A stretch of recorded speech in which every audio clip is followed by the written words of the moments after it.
As we move closer to Nigeria's 2027 elections, politics is starting to feel a lot like football, the sport we all know and love. The big teams are making new signings.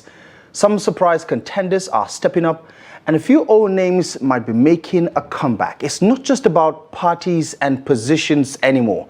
It's a full-blown political season, and the transfer window appears to be wide open. In this piece, we take a closer look at the key players, the big movers, and the behind-the-scenes strategies shaping the race for 2027.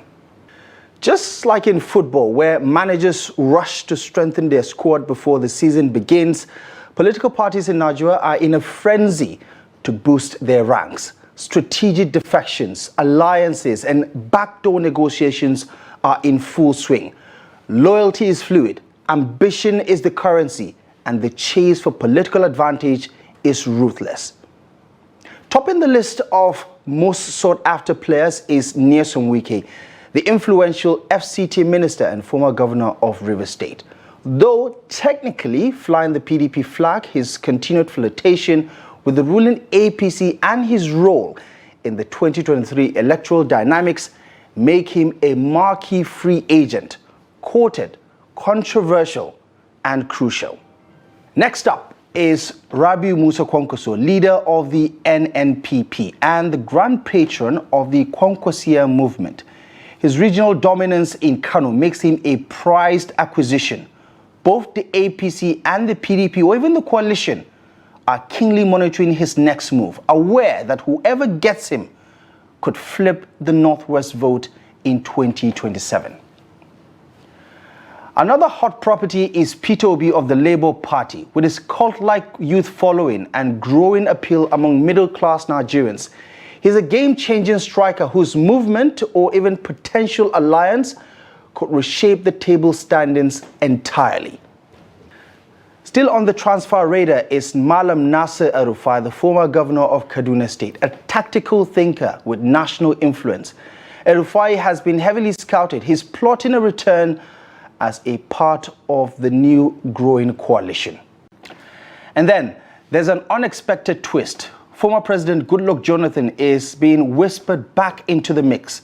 Once thought to have hung his boots for good, Jonathan's possible re-entry into top-tier politics has the pundits buzzing. He's the kind of player who could reset formations.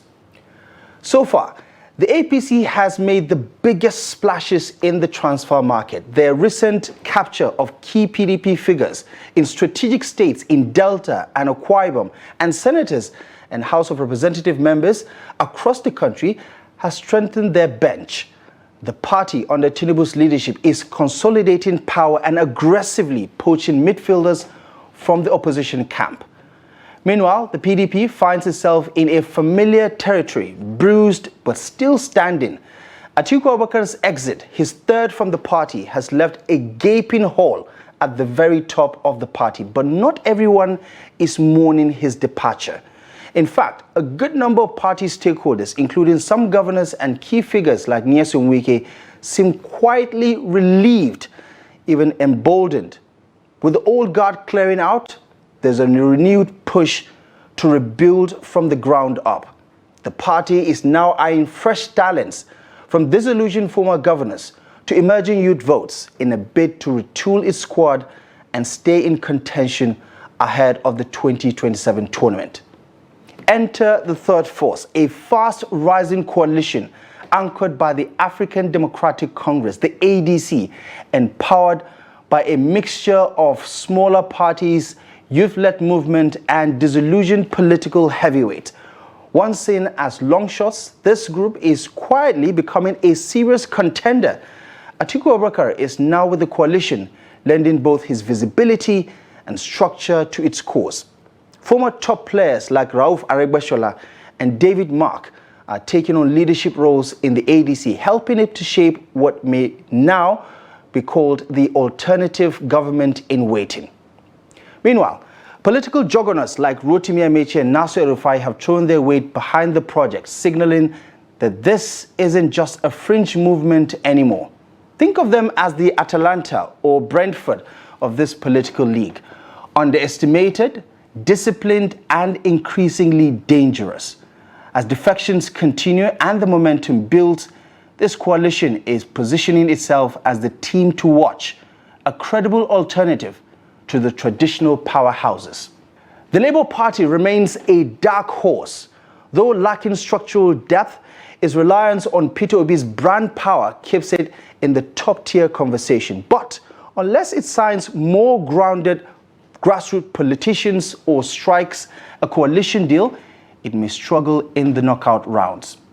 Now, with more defections expected and party primaries still months and months away, the political transfer window remains wide open. Every team wants to avoid relegation. Every player wants game time. And for the fans, the voters, it's a season of high drama, shifting loyalties and unexpected twists. As 2027 draws closer, one thing is clear.